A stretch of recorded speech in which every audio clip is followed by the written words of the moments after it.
gente, tudo bem? Bora lá pra mais um conteúdo totalmente excelente aqui no nosso canalzinho. Desta vez respondendo perguntas. Sim, semanalmente eu coloco um post aqui na nossa comunidade dizendo faça uma boa pergunta e vocês fazem perguntas. E por que vocês gostariam de saber um conteúdo que não necessariamente eu tenho domínio sobre?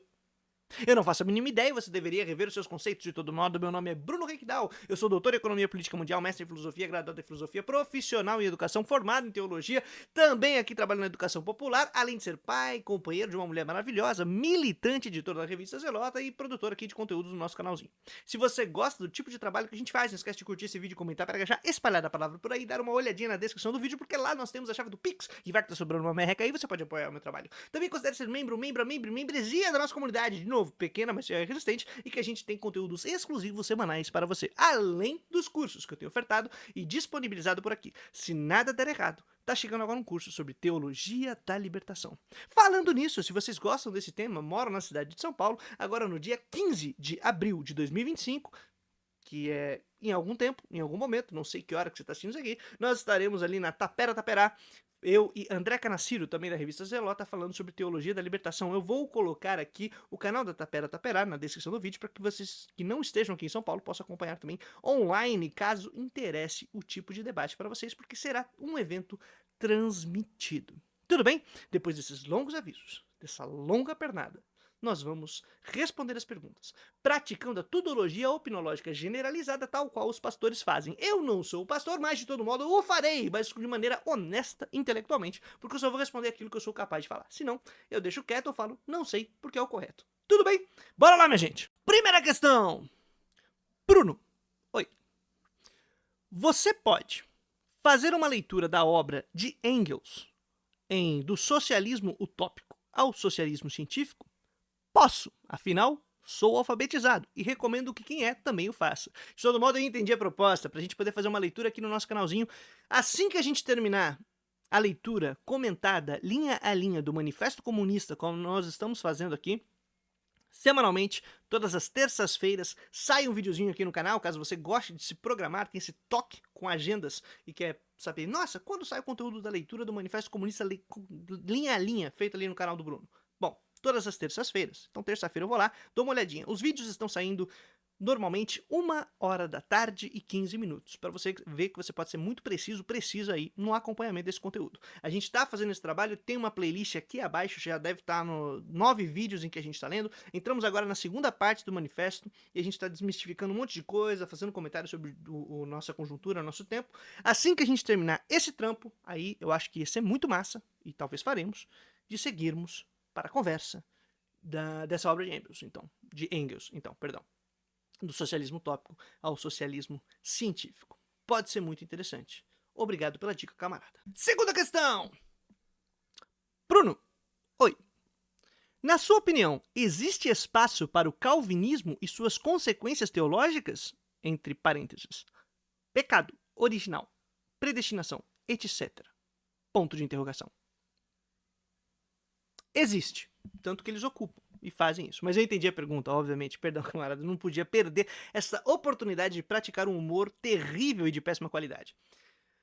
Eu imagino que você esteja comentando no espaço, por exemplo, da luta socialista ou mais à esquerda, que seja liberal, qualquer coisa do tipo, porque o pessoal normalmente calvinista é bem fechadinho, né? Aqui no Brasil, então, é outra estreza. Mas, obviamente que tem. E eu falo como trato com qualquer movimento. Qualquer tipo de movimento, historicamente, se realiza a partir do que ele deseja fazer para si mesmo, sobre si mesmo. Dito isso, a gente tem, por exemplo, um autor hoje, que é uma das minhas grandes referências, chamado Roland Bower. Ele é um teólogo calvinista, presbiteriano, tudo bem? E é comunista, explícita e abertamente. Ele teve uma formação teológica, ele é australiano, formação teológica tradicional, o pai dele acho que era pastor também, algo assim. Teve toda a trajetória dele dentro do calvinismo, vira ou vai se radicalizando politicamente, encontra nos caminhos socialistas e na luta popular espaços em que tem explicações para questões das quais ele estava levantando, ao qual ele começa também a tentar enfrentar sobre a realidade social, e aí ele vai estudar a teologia presente na produção teórica de Marx e Engels, como se dá a questão religiosa e teológica dentro do comunismo, do socialismo, nas experiências históricas, né, como elas foram realizadas, para não ficar só na questão teórica e faltar materialismo dialético em seu trabalho. Hoje ele mora na China, eu acho que é o único professor estrangeiro que é fixo, né, convidado fixo na universidade, acho que em Xangai? Ah, não lembro. Acho que é em Shanghai, acho que é isso. Mas aí ele tá lá, trampando, como professor de filosofia, de teologia, e que discute o socialismo chinês, né? E é calvinista, e discute muito bem com a tradição calvinista, a mantém, como ele comenta, vai à igreja presbiteriana na China. Nossa, quem diria, tem igreja presbiteriana na China. Tem uns caras aí que disseram que não, tá? Que inventaram um monte de lorota pra fazer view em vídeo, mas é outra fita. Aí ele vai lá e ele tem um conteúdo muito bom que eu sempre cito aqui no canal, chamado Red Theology, e eu acho que é uma referência boa. Infelizmente não temos em português, gostaríamos de traduzi-lo, temos liberação do autor para traduzi-lo, contudo, porém, entretanto, a gente não tem dinheiro para fazer isso. Então, se você puder apoiar a Revista Zelota, a correria que a gente faz por lá, a gente sempre tenta juntar recursos para publicar originais, como nós fizemos, publicando um livro. Deixa eu ver se ele tá aqui fácil. Ó. Não sei onde ele tá, não, ó. Sacanagem! Quando a gente quer achar as coisas, a gente não acha.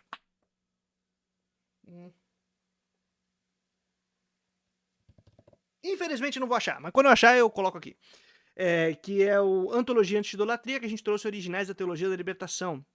E se você quiser adquirir, eu vou deixar o link aqui abaixo também. Dito tudo isso, óbvio que tem espaço. Tem espaço para o calvinismo, tem espaço para tudo quanto é vertente que a gente tem dentro de questões de movimentos religiosos. Peraí, que tem um gato aqui pulando em cima de mim. Dentro de movimentos religiosos, dentro de movimentos teológicos, evangélicos, católicos e tudo mais. Dentro da história foi assim, na religião, na luta popular foi assim. A gente teve diferentes pastores e lideranças que estavam junto do movimento socialista. E a gente tem que entender que isso acontece. Isso não há uma essência da religião contra a essência da luta popular. Isso daí é um fetiche, cara. E assim, totalmente antidialético, antimaterialista, de análise da realidade histórica, né? Se a gente tratar como essência de religião e tal, na verdade estamos sendo muito Feuerbachiano. E Marx já criticou isso, inclusive, caso nós queiramos ser marxistas nesse sentido. Então, para discutir a questão religiosa, para poder fazer uma série de debates aí, a gente precisa quebrar alguns preconceitos na nossa cabeça. É óbvio que é possível, óbvio que tem espaço, há combinações, e aí eu cito o Roland Bohr como uma das principais referências que eu tenho, e que, caso você se interesse, pode ser muito massa de ler. Beleza? Terceira questão. Bruno, oi. É possível usar a econometria para nos ajudar a desbancar teorias liberais? Pergunto, porque sigo um perfil que fala sobre o tema da econometria, provavelmente. Mas sempre com viés muito liberal. E a resposta é sim, tal qual o calvinismo. Nós podemos utilizar diferentes instrumentos, recursos teóricos, ferramentas para análise da realidade social, para interpretação da nossa vida, da nossa existência, para poder resolver os nossos problemas. Econometria é uma área de conhecimento, uma área de trabalho científico que nos auxilia, nos dá recursos para resolver problemas. É isso que nos interessa. Ela não é incompatível, né? O cálculo econômico ele não é incompatível com o socialismo. Isso é uma idiotice dita, por exemplo, por gente como Mises, né? Como essa galera aí que fala essas groselhas. E aí, se a gente não entende que o combate não é contra a econometria ou a ciência econômica, o combate é contra a ideologia burguesa que conduz a ciência econômica. É esse o nosso ponto. E quando a ciência econômica, quando a economia se converte em uma teoria burguesa de defesa do capitalismo e não de construção e planejamento racional sobre o futuro da sociedade, sobre o nosso modo de produção. A questão do cálculo econômico tem, gente, mais de 100 anos de debates a respeito que a gente pode acompanhar. Né? A escola britânica, por exemplo, que a gente vai ter com a galera da esquerda da escola britânica lá em Cambridge. Fantástico, os caras discutem umas paradas muito massa. Na própria União Soviética, depois de Kantorovich, que é um cara que conseguiu trabalhar e desenvolver mecanismos para o cálculo econômico dentro do planejamento, da planificação econômica soviética, fantástico. Então a gente tem que se apropriar desse tipo de conteúdo para poder começar a enfrentar essa galera. O que se faz na China hoje é o uso planificado, calculado dentro dessa desgraça de sociedade que a gente tem para tentar conduzir um tipo de projeto específico de desenvolvimento nacional que nos ensina muito, muito sobre como é necessário utilizar dos instrumentos e dos recursos disponíveis para a transformação da realidade social, para o planejamento do futuro, para a própria realização do socialismo. Qual que é o problema? É que tem gente que ao ler a crítica de Marx à economia política burguesa, né, como reforço da sociedade capitalista, acha que é uma crítica da economia em geral e negação da economia, negação do desenvolvimento científico nessas áreas.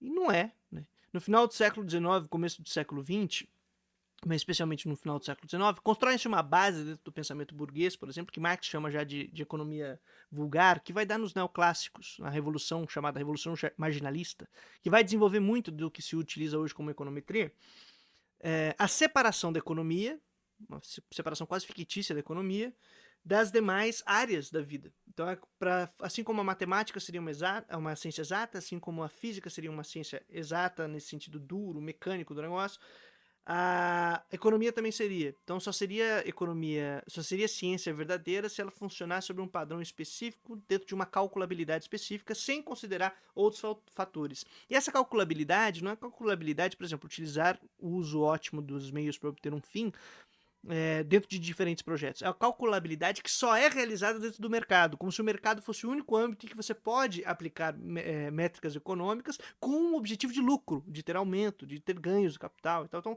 tem uma discussão muito interessante que a gente pode fazer. Vou puxar um vídeo sobre isso. Agora fiquei animado. Vou puxar um vídeo sobre isso e vou trazer aqui pro nosso canalzinho. E aí fica atento. Mas de todo jeito eu vou colocar aqui na descrição um artigo que eu pude publicar na Revista Brasileira de Estudos Latino-Americanos, Rebela, sobre essa separação da economia política, essa criação dessa economics, né, em inglês. Porque é physics, mathematics, e aí que chamam de economics. Até então era political economy, né, a economia política que conduzia o pensamento econômico. E eles fazem essa economics, que é uma abstração, que aí sim vai dar a margem para essa econometria que se abstrai da realidade. O problema não é a econometria, ela é um instrumento, o problema é ela se abstrair da realidade material da sociedade como um todo, da produção como uma coordenação social de divisão, uma coordenação da divisão social do trabalho, de um planejamento da produção e não propriamente de movimentações dentro do mercado. Então, dá perfeitamente. Por que só liberal usa muito, porque usa dentro das regras de mercado, primeiro problema. E o segundo, né? Então abstraindo, então fica fazendo aquelas planilha maluca. E o segundo, muita gente de esquerda nega. E aí, tira no pé, né, povo? É para fazer perguntas? Sim. Só não garanto que você vai ter respostas. Bruno, oi. Tem alguma opinião sobre ecossocialismo? Não. Não.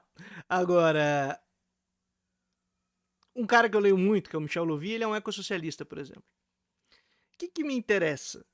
Não sou aprofundado no tema, não vou falar sobre o ecossocialismo, mas o que me interessa? Alguém perceber e destacar esse caráter do capital de destruição das condições de produção e reprodução da vida é algo fundamental para o nosso tempo, para a mobilização popular. Essa é a primeira coisa. E a segunda, mobilização popular. Esse é o elemento mais importante. Não é ficar brigando com escolinha doutrinária dentro da esquerda. Já vim do mundo crente, todo mundo que já não aguenta mais denominação, que uma fica ofendendo a outra. Aí vem pra esquerda, fica a mesma desgraça. Ô, gente. Somos todos irmãos e irmãs em Cristo. Última questão. Lindão. Bom, deve ser eu. E se for, eu recomendo que você vá a um oculista ou que reveja os seus critérios estéticos.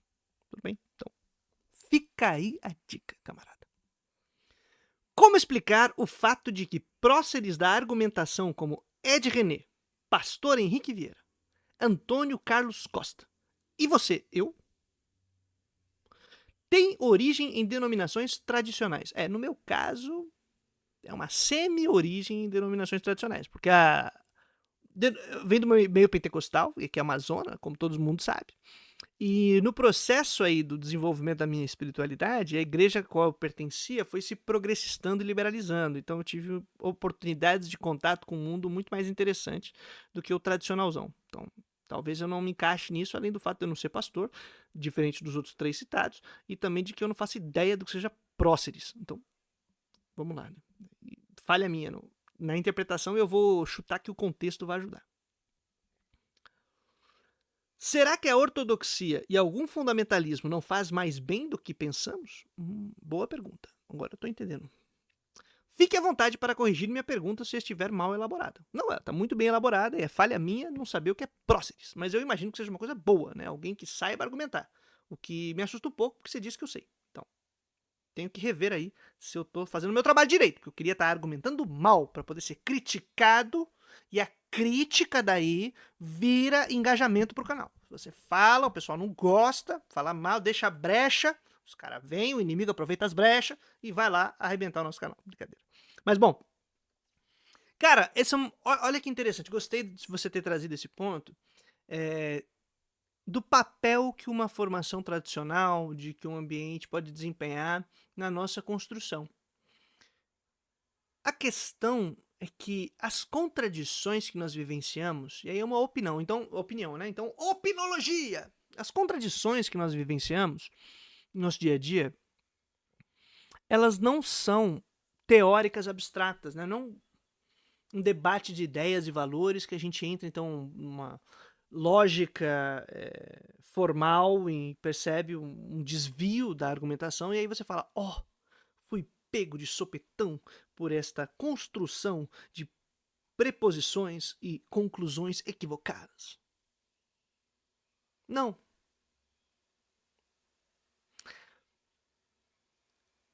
As nossas contradições, elas são materiais.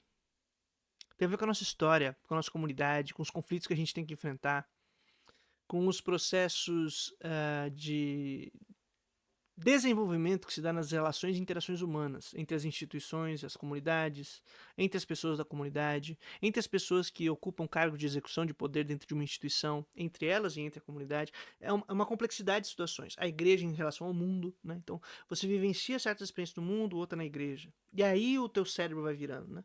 É nas experiências reais, materiais.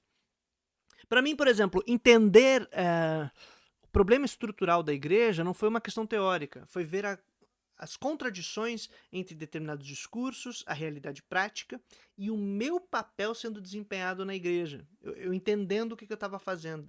Isso me abriu os olhos em muitos sentidos. Então eu vou dar um exemplo, quer ver? Eu tive uma boa formação teórica, tive. Então isso me ajuda a falar relativamente bem. Na igreja eu tive espaço para poder falar, né? Também estava num lugar relativamente privilegiado, porque meu pai era liderança religiosa na igreja. Então você tem certas facilidades, porque isso faz parte da estrutura institucional de qualquer espaço. Né? Se você tem ali uma posição mais próxima de alguém que executa poder, ou mais distante, você tem essas coisas. Graças a Deus, meu pai teve o bom senso, minha mãe também, de não serem as minhas lideranças e de não serem eles a quem eu tinha que me reportar, ou qualquer coisa do tipo. Né? Estabeleceu muito cedo lá em casa a separação entre pai e mãe em casa, pastor e não sei quem na igreja, não vão misturar os casos, né? Então, pá.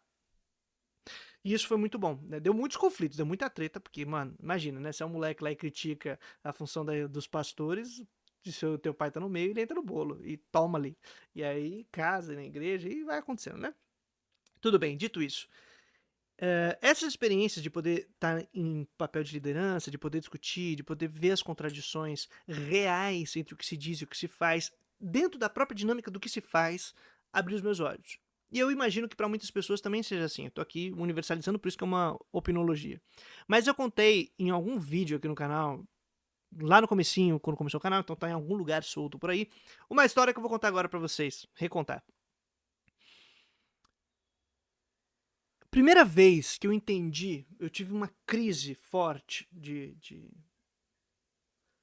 religiosidade, vamos dizer assim, foi quando eu tinha ido num acampamento, eu trabalhava voluntário num acampamento religioso, como um missionáriozinho, e aí depois desse espaço, a gente foi num show, né, num show de uma banda que eu gostava bastante, uma banda não de igreja, né, secular, na cidade que a gente estava, uma cidade pequena no interior de São Paulo, a gente foi pra lá. E aí a gente foi nesse show. E durante esse show, cara, eu tava lá curtindo o som, tava massa e tal. E eu olhei pro lado e tinha um camarada cantando de olho fechado, mão pro alto, mão no peito, assim, como se fosse realmente uma experiência de louvor. E eu falei, cara, ele tá tendo um êxtase aqui, um êxtase espiritual, vamos dizer assim. Mas eu vejo isso na igreja também. E aliás, eu comecei a refletir porque eu era muitas vezes líder de louvor, tocava com a molecada e fazia uma bagunça. E tipo, pô, peraí, calma aí, né? Entender melhor esse êxtase, entender melhor o que está acontecendo aqui. Certa vez, em outro momento, já um pouco mais velho, devia estar com 20, 21 anos. Esse que eu fui devia ter uns 17, algo assim. 20, 21 anos, ou 19, eu não sei, porque minha cara de criança ela se mantém por muito tempo. Então eu perco a ideia quando eu tento lembrar onde é que eu tava e como é que eu tava. me complica. Minha imagem não ajuda.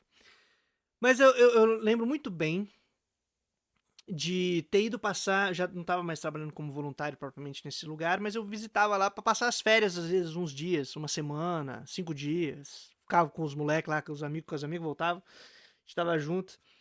O pessoal mais velho, né, também aproveitava para fazer isso. E aí eu fui e eu ia só passar a semana, tirando uma onda, assim, ficar de boa.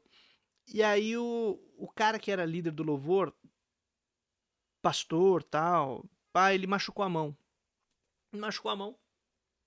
E aí ele era tecladista, então ele foi pra cidade pra fazer uma... Como é que é o nome? Sei lá, cuidar lá, o tratamento da mão lá, que ele precisava cuidar da mão, e voltou com o braço todo enfaixado, com a mão toda zoada, e não ia poder tocar aquela semana, não ia rolar, fazer então liderar o louvor com a molecada. E os moleques que estavam lá, tudo 14, 15, 16 anos, acho que o mais velho devia ter uns 17. Então, molecada, tá ligado? E aí o pessoal, pô, Bruno, já que você tá aí, cara, será que você não podia liderar o louvor da molecada aí e tal? Eu falei, pode ser. E a semana anterior, que tinha sido uma semana de crianças, né? E essa que a gente tava numa semana de adolescentes, que eram acampantes. Na semana anterior, me disseram que, tipo, tinha sido muito ruim. Os meninos do louvor não estavam animados, estavam tristes, porque o cara não tava ajudando muito no cuidado com a molecada.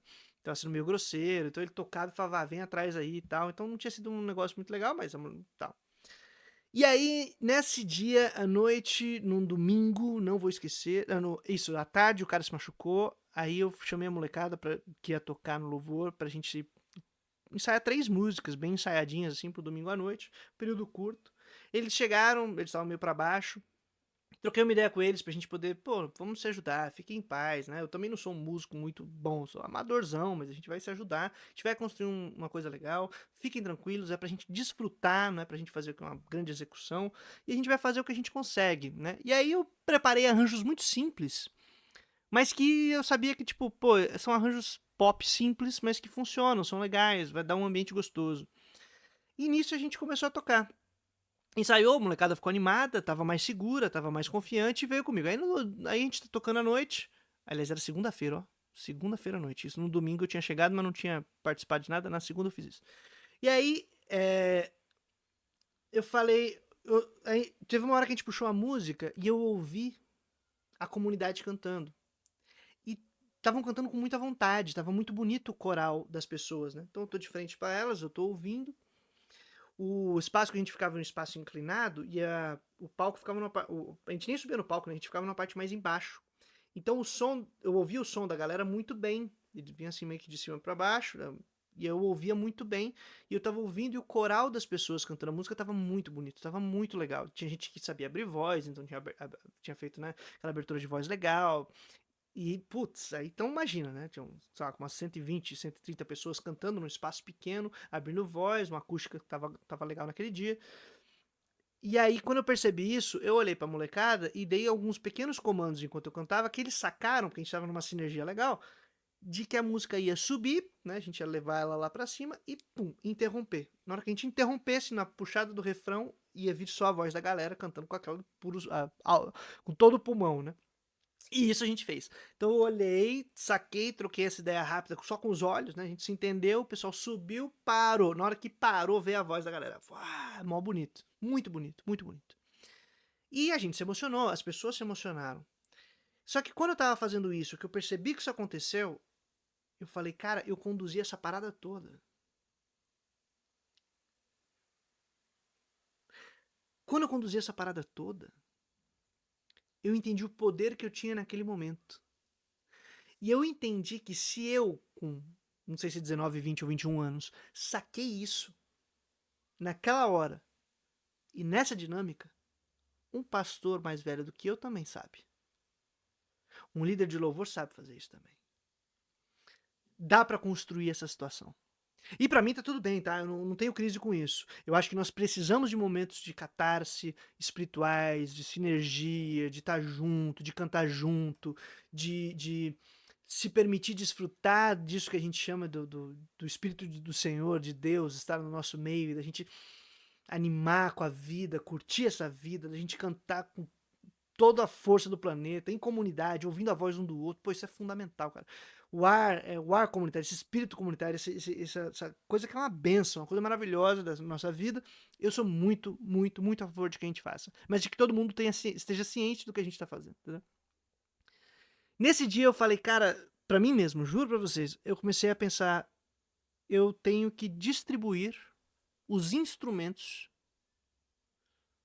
que eu aprendi para as pessoas, para que elas tenham consciência disso. Elas tenham consciência dos recursos retóricos que são utilizados. Elas tenham consciência de que existe uma dinâmica na música em que a gente produz esse efeito. Que foi ali num momento junto, todo mundo, mas a gente produz, a gente conduz isso. Que existem dinâmicas de poder, e o poder não é necessariamente ruim aqui, eu tô falando no sentido muito positivo, porque poder é em dois sentidos, né? Poder pode ser uma dominação, pode ser um controle, e poder pode ser criar os meios para que nós possamos viver e viver bem, né? Criar instrumentos para que quando realizarmos esse poder, a vida se encha de alegria, a vida se encha de abundância, daquilo que é mais importante.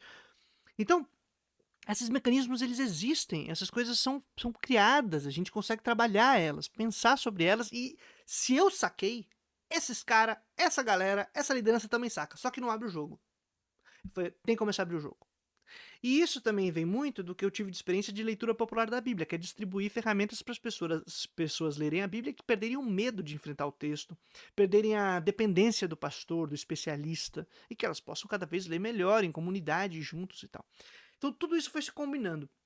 Digo isso por quê? Porque a pergunta é, cara, será que um ambiente conservador não faz bem? Não necessariamente. Não é uma. E, inclusive, se esse ambiente é um ambiente conservador, fundamentalista, controlador, que mais cria trauma, mais problema do que faz bem, esquece essa desgraça. A gente tem que superar situações que fazem mal pra gente. Não podemos aceitar de maneira nenhuma estruturas que sejam dominadoras, de controle, violentas, autoritárias, que atrapalhem a produção, reprodução e desenvolvimento da vida da comunidade. E aí, seja conservador, seja progressista, seja liberal, seja o que seja, o problema é a estrutura e instituição real, histórica, e não do gogó, não do discurso. Se o cara quer crer em A, se o cara quer crer em B, se o cara quer... Pouco importa, cara. O que importa é como a gente constrói as nossas relações comunitárias para viver e viver bem, viver em abundância, viver juntos enquanto comunidade, experimentar o reino de Deus que já está entre nós, como está em Lucas 17. Amém. Dito, cara, é isso, entendeu? Então, não é uma questão se o ambiente faz bem ou faz mal por causa da teologia mais conservadora, mais tradicional, não. A questão é a estrutura de poder da igreja, essas dinâmicas reais, históricas, existentes, vigentes. E isso que faz a gente entrar em contradições. Então pode ser, por exemplo, que um pastor seja muito bom em argumentação, seja liberal, progressista, sei lá o que lá, e a igreja dele reproduza as mesmas dinâmicas de dominação que as outras.